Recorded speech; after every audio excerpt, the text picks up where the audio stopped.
મિત્રો નમસ્કાર. કેમ છો? બધા મજામાં જ હશો અને સરસ મજાનું બોર્ડનું પેપર ગયું જ હશે તમારું આજે. તો આપણે ઇંગ્લિશનું પેપર બાકી છે, તો એના માટે ફટાફટ છે ડુ એસ જે ટોપિક મોસ્ટ આઈએમપી ટોપિક છે, તો ચાલો આજે આપણે એનું ફટાફટ રિવિઝન કરી લઈએ. તો ચાલો વિડીયોને સ્ટાર્ટ કરીએ. યુએસ ડાયરેક્ટેડમાં પૂછાય છે, જે 4 માર્ક્સનો પ્રશ્ન હોય છે અને 2 પેરેગ્રાફ પૂછાય છે એની અંદર. તો ચાલો પહેલો પેરેગ્રાફ છે એ જોઈએ. તો કે that boy is eating a mango, this girl is peeling a potato, that woman is milking the cow, this man is repairing his computer. તો બિગિન ધીસ લાઈક ઉપરથી છે એ આપણે ખબર પડી જશે કે આ છે કહેવાનું વાક્ય છે. તો ધોસ બોયઝ આર, તો ધેટનું ધોસ થયું એટલે આ વાક્ય છે એ એક વચનનું નહીં પણ બહુવચનમાં ફેરવવાનું છે. એક વચનનો પેરેગ્રાફ છે એને બહુવચનમાં ફેરવવાનું છે. ચાલો ફટાફટ એને ફેરવીએ. તો કે ધેટ છે એનું ધોસ બહુવચન થયું છે, બોય છે એનું બોયઝ, ઇઝનું આર થાય તો ઇટિંગ અને મેંગોઝ છે તો એનું મેંગોઝ. અને એક વચનમાંથી બહુવચનમાં ફેરીએ ત્યારે આર્ટિકલ્સ એક એન આવતો નથી. તો પહેલું સેન્ટેન્સ છે એનું થશે those boys are eating mangoes. બીજું સેન્ટેન્સ છે this girl is peeling a potato. તો ધીસ છે એનું બહુવચન થશે ધીસ અને ગર્લ્સ છે તો એનું ગર્લ્સ, ઇઝનું આર તો this girls are peeling potatoes. That woman is milking the cow, તો એનું બહુવચન થાય ધેટનું those women are milking the cows. This man is repairing is computer, તો ધીસનું ધીજ, મેનનું men MEN, men are repairing, his છે એક વચન માટે વપરાય છે તો ધેર બહુવચનમાં આપણે કરવું છે તો ધેર કોમ્પ્યુટર્સ. એના પછીનો બીજો પેરેગ્રાફ છે they are working women, they have self-respect, they never depend on others, they do everything themselves. તો એનો પણ આપણે જોઈએ સી ઇઝ અ ખાલી જગ્યા, તો ધે છે એક બહુવચનની અંદર છે તો એમાંથી આપણે એક વચનની અંદર ફેરવશું. ધે છે એનું સી થયું છે તો એક વચનની અંદર ફેરવશું. તો પહેલું વાક્ય છે દે આર વર્કિંગ વુમેન, તો એનો જ આન્સર આવશે she is a working women. They છે એની જગ્યાએ સી આવશે અને આર બહુવચનમાં વાપરે તો એક વચનમાં આવશે ઇઝ. વર્કિંગ વુમેન છે બહુવચનમાં છે તો એનો આવશે વુમેન. બીજું છે ધે હેવ સેલ્ફ રિસ્પેક્ટ, તો એનો આવશે ધેની જગ્યાએ સી, હેવ છે બહુવચનમાં આવે તો હેજ છે એક વચનમાં એટલે C Hage self respect. They never depend on others, તો ધે છે એની જગ્યાએ ફરી પાછું C, never depends on others. They do everything them self, તે છે તો એની જગ્યાએ શી, ડુ છે બહુવચન માટે વપરાય છે, ડઝ છે એક વચનમાં વપરાય છે તો ડઝ એવરીથિંગ, ધેમ સેલ્ફ છે બહુવચનમાં આવે તો એનો અહીંયા સી છે તો એનો આવશે હર સેલ્ફ. એના પછીનું ત્રીજું છે હી is a popular actor, he looks good with all his heroines, his mother was also an actor, his sister is a singer. તો એની શરૂઆત જોઈએ સી ઇઝ અ પોપ્યુલર એક્ટ્રસ, તો એક્ટરનું એક્ટ્રેસ થયું છે અને સીનું સી થયું છે તો આ પેરેગ્રાફ છે એ જેન્ડર એટલે કે જાતિમાં બદલવાનો છે. તો પહેલું વાક્ય છે હી ઇઝ અ પોપ્યુલર એક્ટર, તો એનો આન્સર થાય C is a popular actor છે, હીનું સી થાય અને સીનું હી. પછી એક્ટર છે, પછી he looks good with all his heroines, he છે તો ફરી પાછું એનું સી, લુકનું લુક્સ ગુડ વિથ ઓલ, હીલ છે એને હિજ છે તો એનું થશે હર, હર હોય તો હિજ. હિરોઈન્સ તો અહીંયા આવશે હિરોઈનનું heroes. His mother was also an actor છે, હિઝ મધર છો એનું આવશે હિયર ફાધર, મધરનું ફાધર અને ફાધરનું મધર, તો her father was also an actress છે તો અહીંયા આવશે એક્ટર. ને his sister is a singer, તો હિજ છે તો એનું થશે હર અને સિસ્ટરનું બ્રધર ઇઝ અ સિંગર હતો. આ છે એ જેન્ડરમાં ફેરવવાનો હતો પેરેગ્રાફ. એના પછીનું ચોથું છે look at that gentleman, he is a popular author, his mother was well known poetess, even his niece a good poetess. તો એની શરૂઆત જોઈએ તો કે લુક એટ ધેટ લેડી, તો જેન્ટલમેન છે એનું લેડી થયું તો આ પણ પેરેગ્રાફ છે એ જેન્ડર એટલે જાતિ ચેન્જ કરવાની છે. તો આન્સર જોઈએ એનો તો લુક એટ ધેટ જેન્ટલમેન, તો એનું થાય look at that lady, gentleman છે તો એને ચેન્જ કરીએ તો લેડી આવે. હી છે તો એનું સી થશે એટલે સી ઇઝ અ પોપ્યુલર ઓથરનું ઓથરેસ.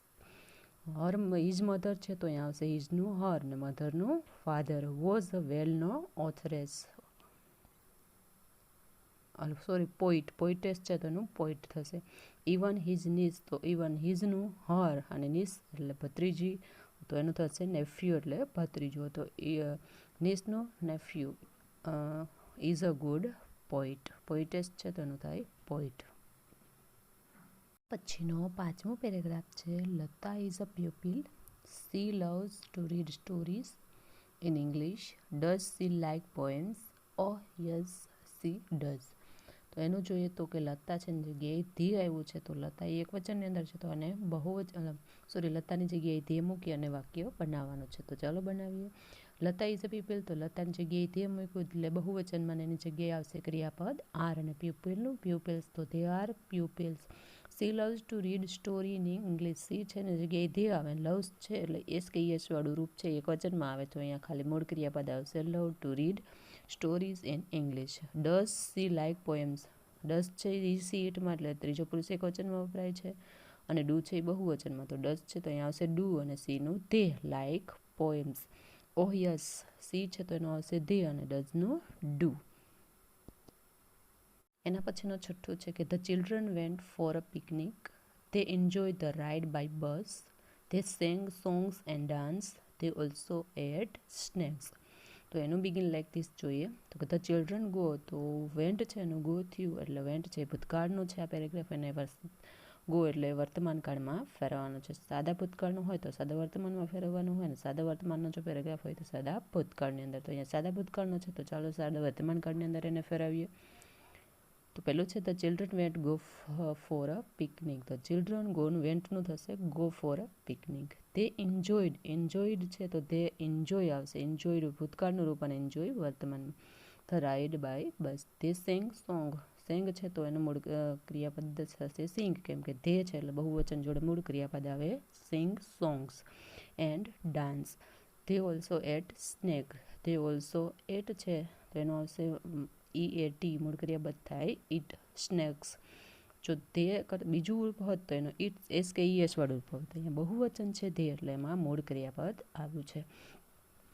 તો વર્તમાન કાળમાંથી ભૂતકાળમાં હોય ને ભૂતકાળમાંથી જો વર્તમાનમાં હોય તો સાવ સહેલું પડી જાય, કેમ કે તેના કાલે ક્રિયાપદ જ ચેન્જ કરવાના હોય છે. પછીનું સાતમું છે Amit wrote a letter, Amrita checked it, Mihir put it into an envelope, Shital posted the letter. તો એની શરૂઆત જોઈએ તો કે a letter was written by, તો આ વાક્ય પેરેગ્રાફ છે એક્ટિવ અને પેસિવ, એક્ટિવ વોઇસનું છે અને પેસિવ વોઇસમાં ફેરવાનું છે, કેમ કે લેટર પહેલાં આવ્યું છે અને અમિત છે પછી ગયું છે, તો એટલા માટે આ એક્ટિવમાંથી પેસિવમાં ફેરવાનું છે. તો ચાલો જોઈએ વાક્ય. તો અમિત અ લેટર વોજ, કેમ કે રોટ છે ભૂતકાળનું રૂપ છે એટલે વોજ આવશે, રોટનું ભૂતકાળનું રૂપ રિટન બાય અમિત, તો letter was written by Amit. Amrita checked it, તો ઇટ છે એ કર્તાનું સ્થાન કર્મ લે અને કર્મનું સ્થાન કર્તા લે, તો it was checked by Amrita. એના પછીનું છે Mihir put it into an envelope, તો it was put into an envelope by Mihir. Shital posted the letter, તો the letter was posted by Shital. આખો પેરેગ્રાફ છે ભૂતકાળનો જ હતો અને એક્ટિવમાંથી પેસિવમાં ફેરવો એટલે કર્તાનું સ્થાન કર્મ લે છે અને કર્મનું સ્થાન કર્તા લે છે. પછી કર્તા છે અને પહેલાં બાય મુકાય છે અને ભૂતકાળનું રૂપ મુકાય છે, કે ત્રણ રૂપ છે એ ખાસ બાબત યાદ રાખવાની છે. ચલો લાસ્ટ પેરેગ્રાફ જોઈએ, આઠમું. Aman defeated Hiten, he won the first prize, we congratulated him, he thanked us. તો હિતેન વોઝ ડિફેટેડ, તો આ પણ એક્ટિવ વોઇસનો છે અને પેસિવ વોઇસમાં ફેરવવાનું છે. તો ચાલે એને ફેરવીએ. તો અમન ડિફેટેડ હિતેન, તો હિતેન કર્મ બનશે તો કર્મ છે તો એનું કર્તાના સ્થાને આવશે એટલે Hiten was defeated by Aman. He won the first prize, તો first prize was won by him. We congratulated him, તો હિમ છે તો એનું હી થાય, હી અને હીનું હિમ, તો he was congratulated by us, વીનું અસ અને અસનું વી. અને છેલ્લું વાક્ય છે ઈ થેન્કેડ અસ, તો અસ છે એનું વી, તો વી વેર થેન્કેડ બાય હિમ. એક વચન હોય તો વોઝ આવે ને બહુવચન હોય તો વેર આવે. તો અહીં વિદ્યાર્થી મિત્રો જે મોસ્ટ આઈએમપી જે પેરેગ્રાફ હતા તે આપણે જોયા ડૂઝ એ ડાયરેક્ટેડની અંદર પૂછાઈ શકે એવા,